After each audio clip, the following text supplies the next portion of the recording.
Welcome to the Sober Life Rocks podcast.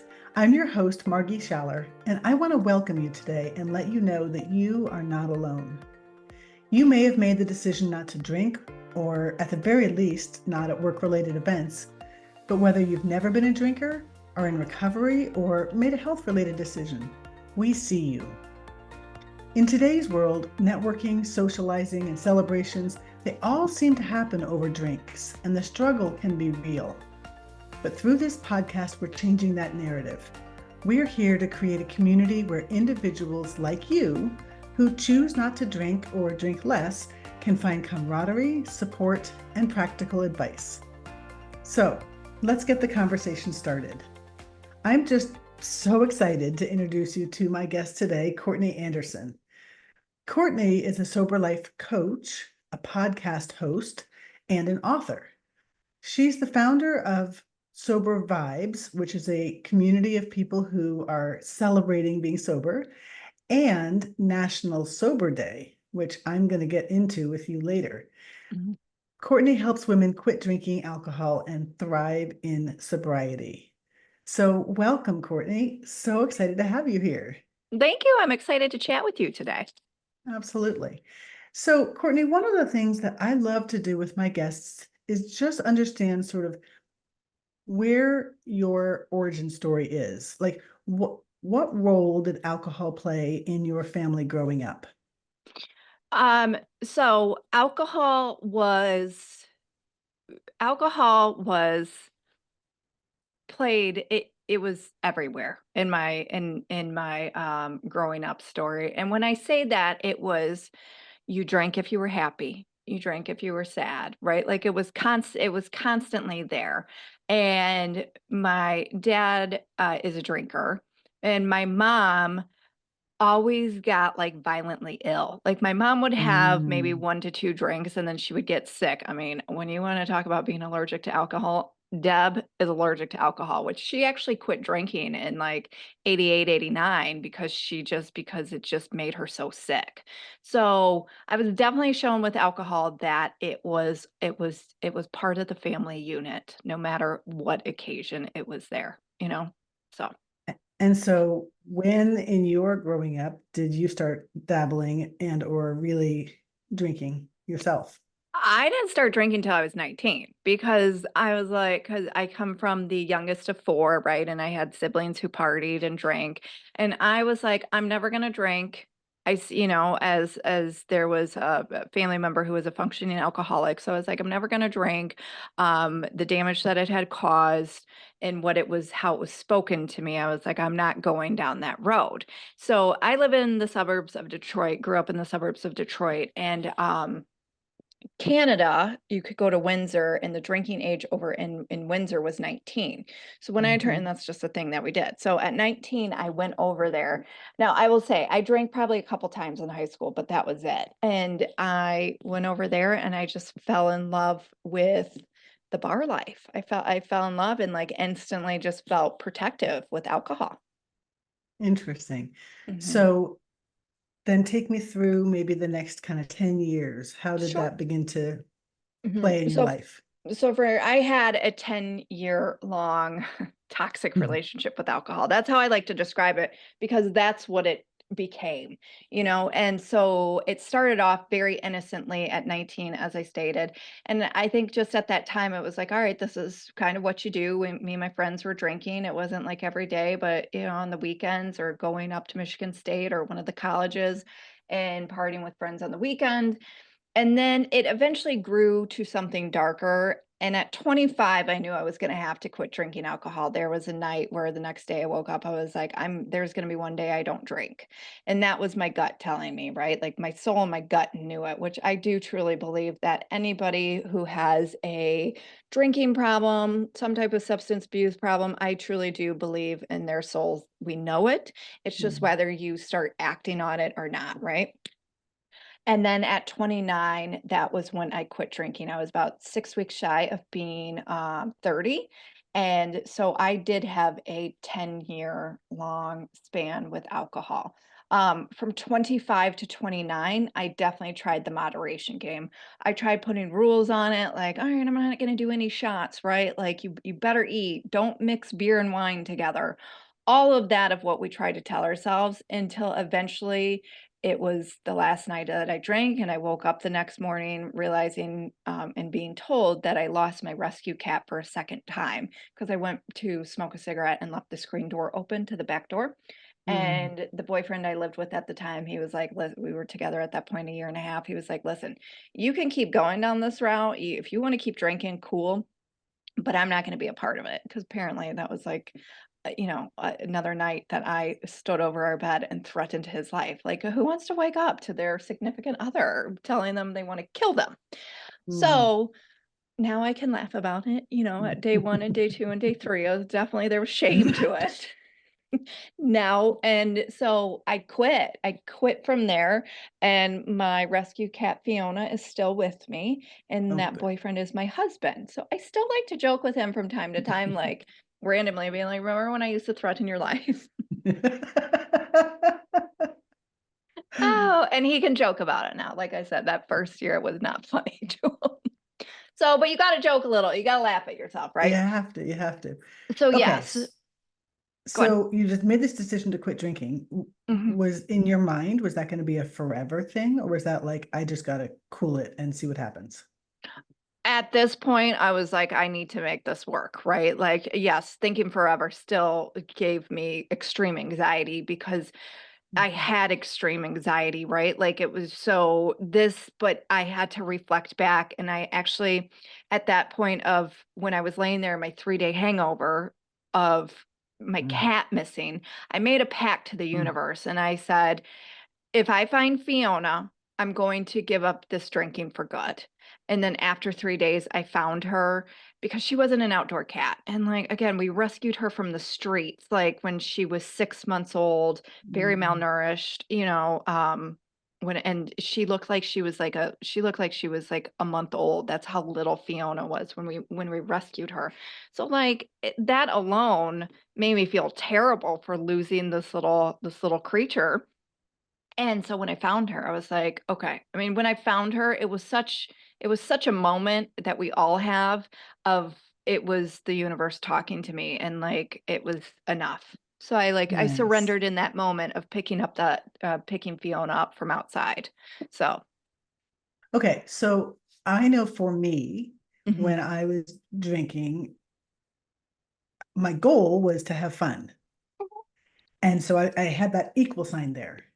mhm. And so the idea of quitting drinking, the equal sign felt like, how am I ever going to have fun again? Yeah. So tell me about those first like months and what was that like trying to figure out how to live and have fun? Yeah, so I mean, for me, I had to go inward. I had to be the complete opposite of how I was in that active relationship with alcohol, right? Because you do fall in a relationship with alcohol. It is, and it becomes that because when you reflect and get some clarity, which the clarity comes in time, but when you get the clarity and see, and that's why I say that I was in a relationship with it because that's what it was. And I didn't realize how big of a role alcohol played into my life until I got my clarity and sobriety. So a couple weeks into my sobriety, my Matt came home and he was like, "What are you doing?" Because I was sitting there on the couch on my phone, and I was like, "I'm googling hobbies," and he started laughing at me, and he's like, "You're googling hobbies?" I was like, "Yeah, I have to find something to do. Like, I have a lot of time on my hands now, right? Like, I have to become busy." So for me, it was about staying in because I was a very much social person, being out. A lot of my drinking was outside of the home, and it was about sitting still. So for those first couple months, I Mod Podge picture frames and did crafts. Like there was zero association with booze because in my active relationship, all I did was drink and work, and those two went together. So I started Mod Podging picture frames and like just crafting, watching a wholesome program. This is back in 2012, so we're not streaming just started. So I watched Friday Night Lights. And then it wasn't until month 3 that Matt and I went out on a Friday night into this town I worked at, and I sat there with a coffee and sat on a bench and we people watched. And I was like, I can do this. I'm like, I can be out in society and doing this. And to me in that moment, because I was so present, I'm like, this is fun. So it took me a while because you got to get past the initial 30, 60, 90 days. Like you got to get past that and allow your body to detox and withdrawal and process some emotions and just simply wake up and be like, okay, I'm not going to drink today. Even if you have to rush through the day and just be like, I cannot wait to go to sleep at 6 o'clock. Like That's you so got to do funny. that. I had the Yeah. exact same thing. Like I went out and I bought paint by numbers Oh, I love it. because Mhm. it was such a focus of Yeah. like it was almost meditative, Yes. right? Because you're looking at the numbers and then you're finding the right paint and you're going into these little tiny spaces. Hmm. It is a complete way to get into a different zone than we Hmm. do when alcohol is the solution for that. Yeah. So that is, it's like keep your mind and your hands busy. I also too went back to baking. I used to love baking as a kid. So I really just pulled from that just to keep myself busy. And I ate my feelings and brownies and cookies. I didn't care. I wasn't worried about gaining weight. Ladies, if you're listening, stop worrying about gaining weight. You need to choose your heart. And if your heart is just simply not drinking each day for a period, that is your heart. Eventually everything else comes into place. But yeah, you have to Wait, keep. I love that saying, choose your hard. You have to, especially in this, because it's like for us women, there's so many things coming at you, and then there's a lot of women now. It's like I'm gaining weight. It's like maybe you needed to gain weight. This is really true. You've got to let your body do its process of detoxing alcohol.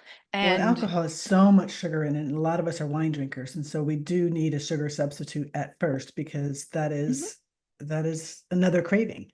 Yeah, and a lot of people don't realize that you're not battling one addiction here. You're battling two because of how alcohol then processes in your body. So when people are like, "Why am I craving all this candy?" It's like just eat the candy. I'm not promoting, gorging yourself, but just you listen to your body. Listen to your body. It will pan out. Because after that first year, I start focusing on exercise and nutrition, right? Like, Mhm. so there comes a place when it's time for you to start doing the things that you need to do.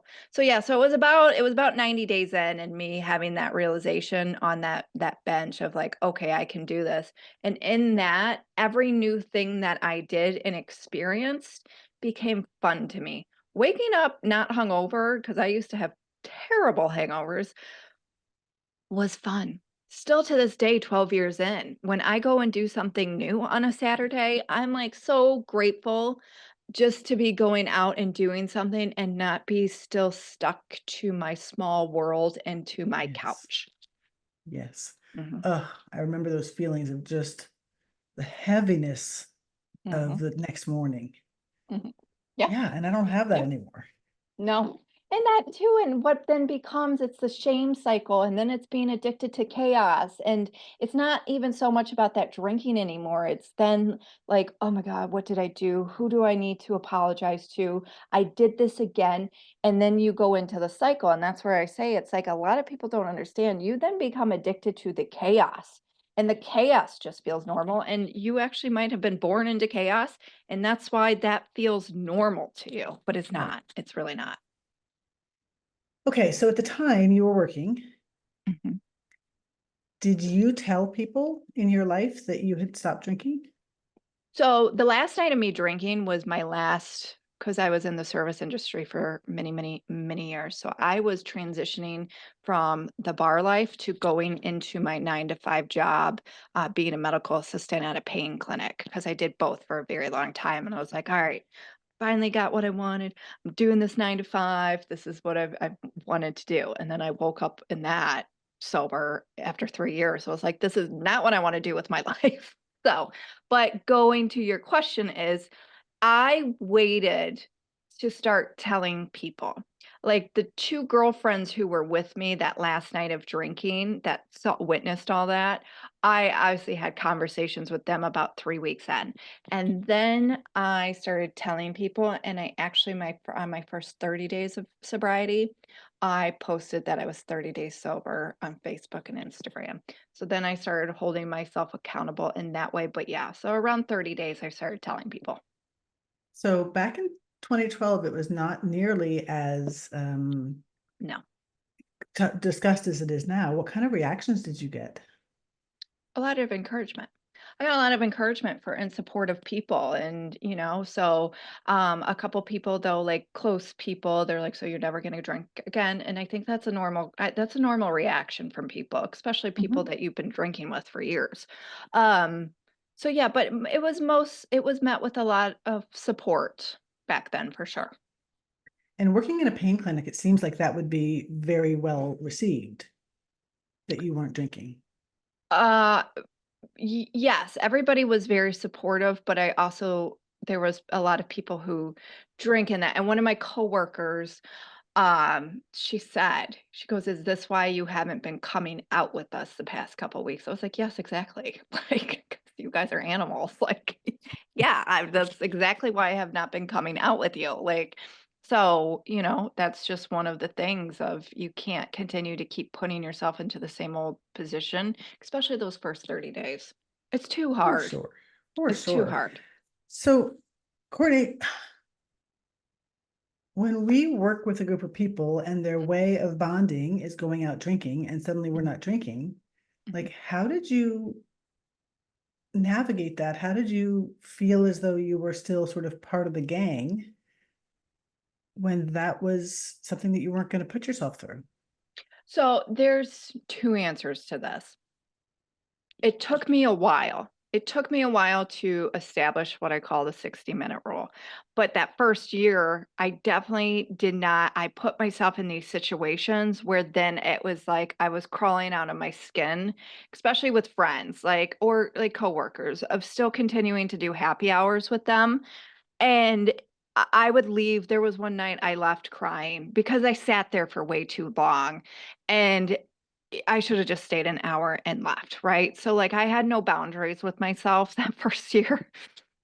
But also too, on the other hand, after I quit drinking, then I had a friend who reached out to me like a month or 2 after I quit. She reached out to me and said she was quitting too. So her and I started doing Mm. like, breakfast a couple times a week. And I hung out with more people who were safer. Like, one of my best friends, she would ask me, like, we would go to dinner, but I would feel like safe around her where I'm like, I know she won't be crushing alcohol, right? And she's always asked me, like, are you going to be, can I have a glass of wine? Or do you, like, she was always Yeah. respectful and setting a boundary with me up front. So I think that you just have to put yourself with safe people. And then it also helped too that my boyfriend at the time, he actually quit as well. He didn't have a drinking problem, but when you grow up with such severe alcoholism, the the alcohol loses its appeal. Yeah. Yeah. So yeah. So you really do have to start empowering yourself to make plans with people outside of quote unquote drinking events. Okay, so you just dropped this term, 60-minute rule. Tell me about Yeah. that. So this is something I created like later on of what I started going by and what I share with everybody, where you can go to something for 1 hour. You can go, that could fill up your social tank, and then after you feel, afterwards, if you're, like, feeling a little bit antsy or, like, feeling like you're about to have an anxiety attack and, like, there's too much drinking going on, then you can leave after an hour. It's plenty of time to go, be respectful, fill up your tank, and leave. Nobody wants you to stay at an event for hours upon hours upon hours except for the host. And then people who had been drinking about 5 hours. And I was a bartender in my active relationship and a bartender in my active sobriety. And I from my point of view of what I have witnessed on both of the sides, because not when I was in my active relationship with alcohol, I wasn't drinking all the time on my shifts. But what I have observed is After about 3 hours in a room with people, that's when you can start seeing the alcohol kick in. And then that's when people start going on planet Pluto where they're speaking and you're like, all right, like enough, you're spitting on me. You are now starting to smell like BO and booze. Like I can smell the booze coming out of your pores. Like, and you just keep repeating the same old, same old. So like, trust me, nobody cares if you leave early. Nobody cares because all they want is the numbers in the room. That's it. Yep. People are selfish at the end of the day. It's not a bad thing. It's human nature of just like, yeah, I'm throwing this event because I used to do a lot of private parties. So I worked that. It's like they just want people to go, right? Like, and that's why you just say goodbye to the guest and exit stage left. Don't start saying goodbye to everybody because then they're gonna make you feel uncomfortable for leaving.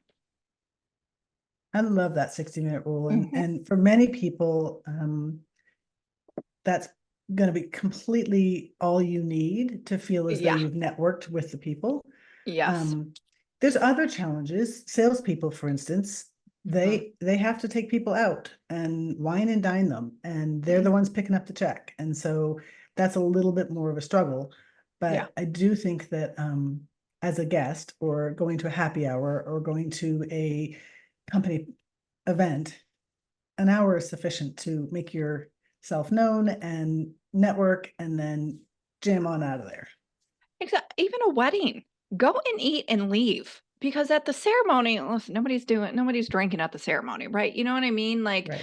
or go to the ceremony. Do not go to cocktail hour. Go do something other, like around the venue, right? Something else, and then go sit and eat and leave. Like that is a lot of people don't allow themselves to empower them. Like this is a new life you're starting for yourself, and you can play this narrative how you want to, but you don't have to keep like being tied to what you think other people want you to do.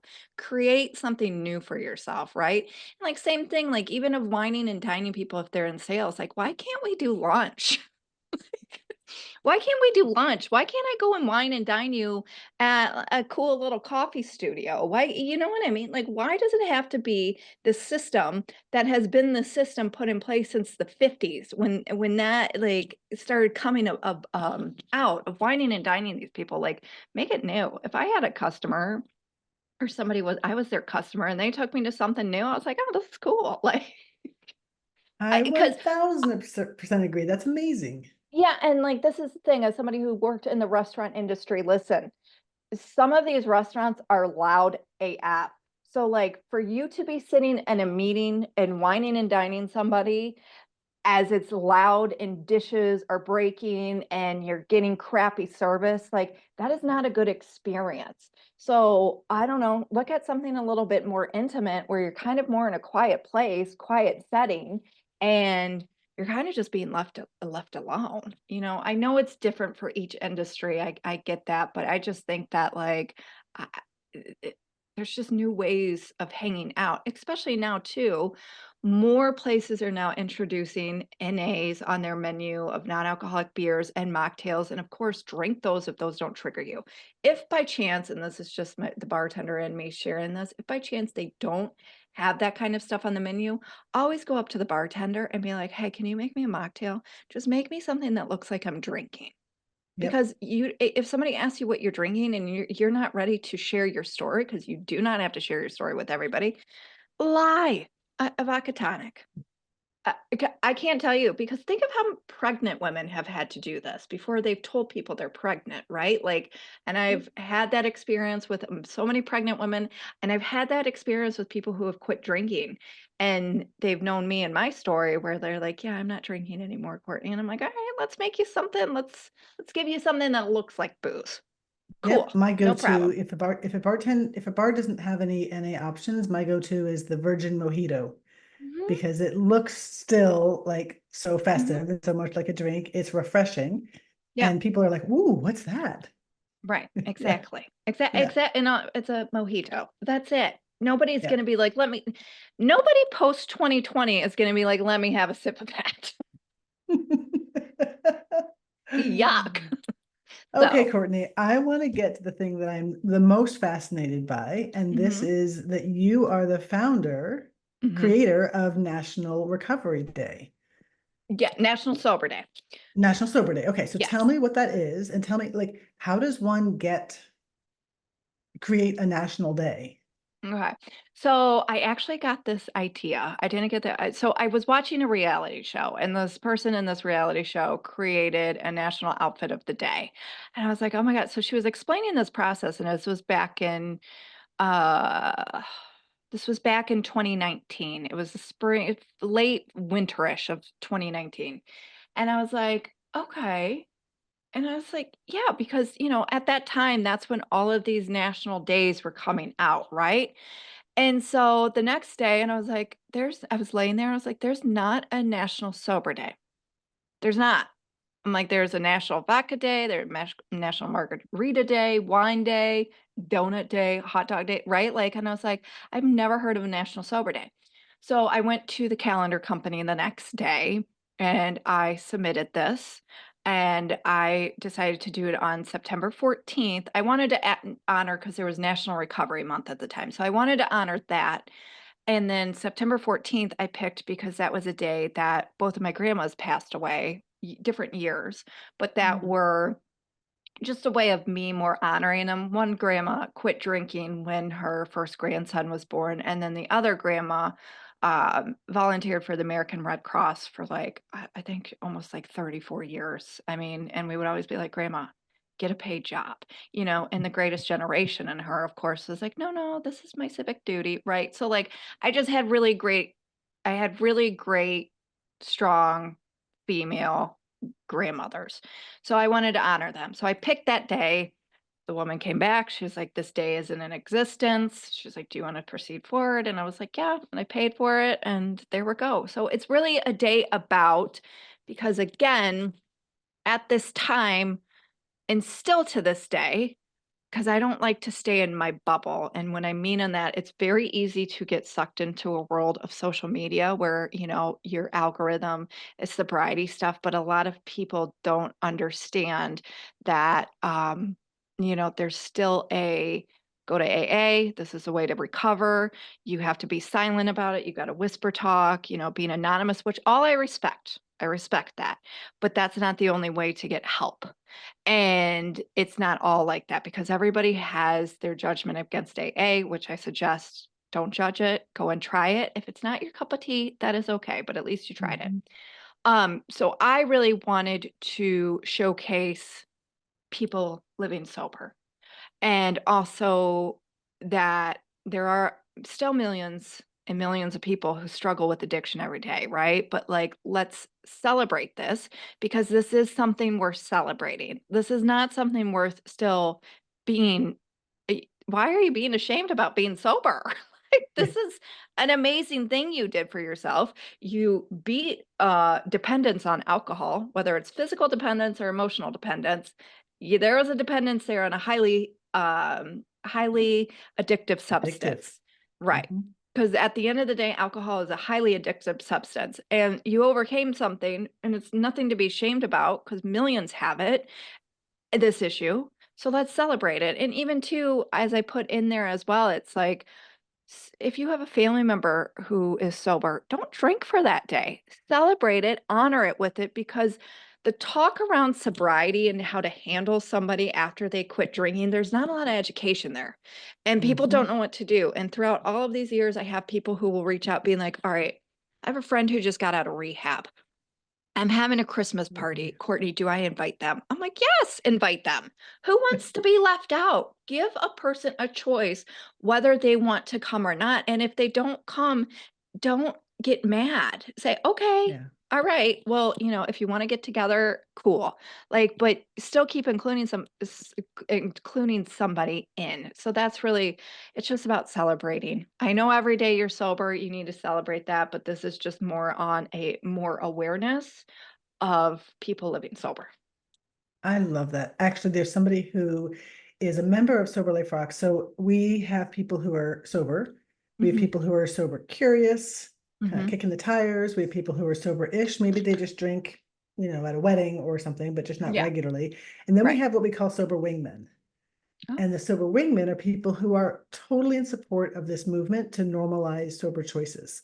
So one of our members, who's a sober wingman, made the decision this weekend. He was at a big national conference, and he decided he wasn't going to drink for the entire conference in support of just his belief about Sober Life Rocks. And Mhm. he texted me a couple of times and he's like, Margie, this is crazy. Like, I had no idea how much people Yeah. mention alcohol or let's Yeah. go have drinks or like, hey, what are you drinking? Or he Yeah. said, I just didn't even know. And he Mhm. said, I get it now. I get how people can feel left out, Mhm. even Yeah. if it's not intentional. Right. I actually just did a reel on my Sober Vibes account today about, and I've done one before of just the PSA, stop giving alcohol as a gift. You are giving somebody poison. And so I got it. I guess out here in these suburbs, they do this like you got booed, which was very cute, very like a little trick or treat pumpkin with candy in it, for my son. And then there was a bottle of wine. I have not been given the gift of alcohol in 12 years. In 12 years, right? Because this is a whole anonymous thing. And to be honest, it's not like I'm out here on our playground being like, I'm sober. Like, I'm not, and you know this, like after the first couple of years, it's like, if it's not brought up in conversation, I'm just not like, Yeah. it's not brought up in conversation. And so I did a reel about it. It's like, you do not know what you're dropping off at somebody's door and the problem that they might have behind closed doors. Because for a lot of women, it takes many years to get to the place of starting to just quit. Yep. And Yep. giving somebody alcohol could be the matter of them uh, relapsing or not. And if that would have got dropped off of my doorstep in my first 6 months of postpartum a couple of years ago, this could have been a different story, For sure. you know? And work groups who get together for gift exchanges. I Yeah. was part of one, I don't know, 8, 9 years ago, and somebody was like, what are the parameters? How much are you gonna spend? And so somebody was like, oh, let's just do a wine exchange. Yeah. Now, at the time, I was secretly sober in my work Right. environment. And Mhm. so I was left with this, how do I shut this down without being a party pooper, with also out without outing myself as somebody who was sober. Like, Mhm. it's just tough when that's what, because I would have been that person. I would have been like, yeah, let's do a wine exchange. I would, and I'll take all of them. Right. Yeah. Yeah. Well, and So I that's the get whole it. thing. It's like we're in a day and age now where we're talking about being more inclusive. So that's the Yep. thing. It's like you are giving somebody a legal drug.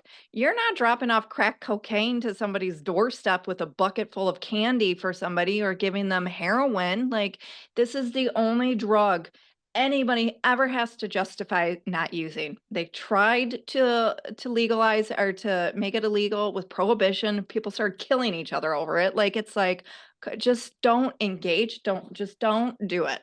And it's not the person who's giving the gift, right? Like, it's not like a No, bad it's well intention, and meaning. right. And that's what I said. It's more just about like of what's all happening in the space is the awareness, because the whole drink responsibly, gaslighting thing, it doesn't work anymore.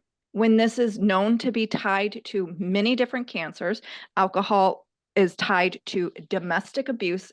Alcohol is tied to drinking and driving and killing people. Like, but oh, you should have only had one drink. It's crazy to me. It's crazy. It is But I'm happy crazy. though that guy did he like, and that's the whole thing in that moment, because he had that clarify. He wasn't dulling his senses with alcohol. And that's what happens when you start drinking. You are dulling your senses, your awareness, all of it. Yeah. Courtney, I have just loved talking to you so much, and we're going to put information on how to connect with you in our notes. But tell me, what is your favorite way for people to connect with you? I party on Instagram. I mean, out of the 1,000 social media apps we have nowadays, I am a true blue Instagrammer. So you can find me at Sober Vibes on Instagram. Um, and then my podcast, Sober Vibes, which you will be on.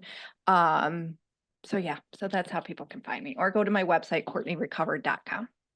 So I just want to say, I am super impressed. I was looking today and you have almost 200 episodes of Sober Vibes podcast. That is a work of passion and love. So props to you on that. Thank you. It's a lot of talking, as you know. It is. It is. Okay, very last question for you. The work you're doing and who you've become and who you are, Mhm. fast forward, what is the legacy that you want to leave? That's a great question. Um, I get teary-eyed about this still because I've always just still remembered who I was in my active drinking, not living there, but remembering who you were because it will help you propel not to drink each day, right? But I think in the end of all of this is that with what I've put out into the world, it's just to help people not feel so alone, but also to realize that they're worth the fight. Because there's some days, especially too in that first year of early sobriety, where it's like some days you just have to scream into a pillow and go to bed. Like, because it's a lot, because you're such a you've become a pressure cooker in that first year, all of these feelings and this rawness, like they all come out and it's very hard, you know? And then a lot of people too have to then once you stop drinking, deal with the mental illness that was underlining the whole time.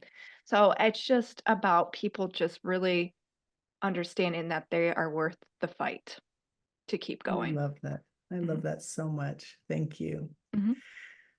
So, Courtney, thank you for joining us today, and thank all of you who are listening today. Remember, no one ever regrets not drinking the morning after, and every decision you make today shapes the smiles of your tomorrows.